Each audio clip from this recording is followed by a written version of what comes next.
আসসালামু আলাইকুম। সড়ক ও পরিবহন মন্ত্রী রবিউল আলম যখন ঈদের সময় প্রথমবার বাচ্চারা হিমশিম খাচ্ছিলেন অনেকটা, তাই না? ঈদে সড়কে মারা গেলেন প্রায় 300 জন।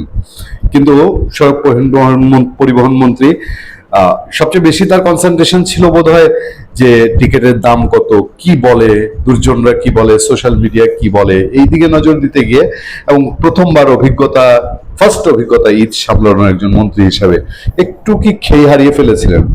ফলে ওই যে নানান রকম কথাবার্তা, কি অন্য সময়ের চেয়ে টিকিটের দাম কম, কি পরিবহন মালিকরা টিকিটে পয়সা কম রাখছে, কেউ কেউ পয়সা ব্যাক দিচ্ছে, তারপরে কি আমরা পাবলিকরা একটু কম পয়সায় যেতে অভ্যস্ত ও বেশি দামে যেতে অভ্যস্ত, নানান রকম কথাবার্তা বলছিলেন এবং সবাই বলছে যে ভাই একটু থামান, কোথায় যেন আমরা আবার ওবায়দুল কাদেরের ছায়া দেখছি। ওবায়দুল কাদের এরকম ঈদের সময় নানান কাহিনী বলতো।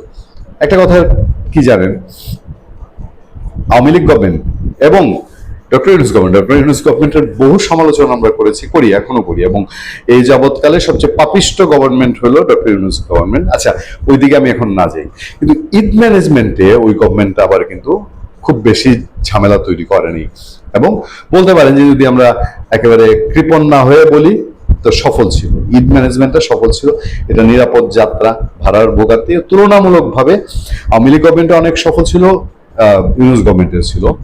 বিএনপি গভর্নমেন্ট এবার এসে সড়ক পরিবহন মন্ত্রীর প্রতি কথনে একটু দূষিত হয়েছে, বিভিন্ন দিক পরিবেশ দূষিত হয়েছে, এবং আমরা একাধিক আলোচনায় আপনাদেরকে বলেছি যে কোথায় যেন আমরা ওবায়দুল কাদেরের গন্ধ পাই, কোথায় যেন হাসান মাহমুদের গন্ধ পাই।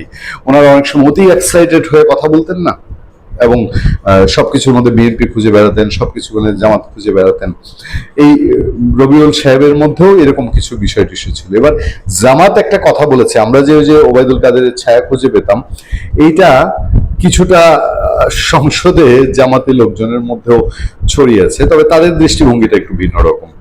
সড়ক পরিবহন ও সেতু মন্ত্রী শেখ রবিউল আলমের দেয়ার জবাবে অসন্তুষ্টি প্রকাশ করেছেন কুমিল্লা 6 আসনের সংসদ সদস্য মনিরুল হক চৌধুরী। মন্ত্রীর বক্তব্যকে সাবেক আওয়ামী লীগ আমলের মন্ত্রীদের উত্তরের সঙ্গে তুলনা করে তিনি বলেছেন, হতাশ হলাম, আওয়ামী লীগের সময় মন্ত্রীরা যে উত্তর দিতেন মন্ত্রী সাহেব সেই উত্তর দিয়েছেন। স্পিকার হাফিজউদ্দিন আমাদের সভাপতিত্বে জাতীয় সংসদের জরুরি গুরুত্বপূর্ণ নোটিশের উপর আলোচনায় বিএনপি দলীয় এই সংসদ সদস্য বিএনপির সংসদ সদস্য এসব কথা বলেন। আচ্ছা, সম্পূরক প্রশ্নে মনিরুল হক চৌধুরী অভিযোগ করেন, মনিরুল হক চৌধুরী কিন্তু কুমিল্লা সদরের মানুষ এবং ব্যবসায়ীতে মানুষ। তিনি অভিযোগ করেন, সড়ক প্রকল্পে 17,500 কোটি টাকা খরচ হলেও প্রয়োজনে আন্ডারপাস ও ওভারপাস নির্মিত হয়নি। তিনি ক্ষোভ প্রকাশ করে বলেন, অনুমোদিত ওভারপাসটি কেন হলো না? ব্যারিকেড দিয়ে রাস্তা বন্ধ করে দিল 2014 সালের কুত্তা মার্কা নির্বাচনের সময়। এরপর এত লোক মারা গেল কিন্তু একজনও ক্ষতিপূরণ পায়নি। মন্ত্রী আশ্বাসের পরিপ্রেক্ষিতে মনিরুল হক আরো বলেন, মন্ত্রী মহোদয় বললেন ওভারপাস হবে, এক্সপ্রেসওয়ে হবে। রবীন্দ্রসঙ্গীত বহু শুনেছি, আমাদের শান্তি মতো মরতে দেন। ওনার প্রতিটি কথা সচিবেরা যা বলে দিয়েছে, যারা টাকা লুণ্ঠন করেছে তারা শিখিয়ে দিয়েছে, সেটাই তিনি বলেছেন, আমি এর প্রতিবাদ করছি। জবাবে সড়ক পরিবহনমন্ত্রী রবিউল হাসান তারও একটা বক্তব্য আছে, বলেন, ঢাকা চট্টগ্রাম মহাসড়কে 10 লেনে উন্নীত করার জন্য সম্ভাব্যতা যাচাইয়ের কাজ চলমান রয়েছে।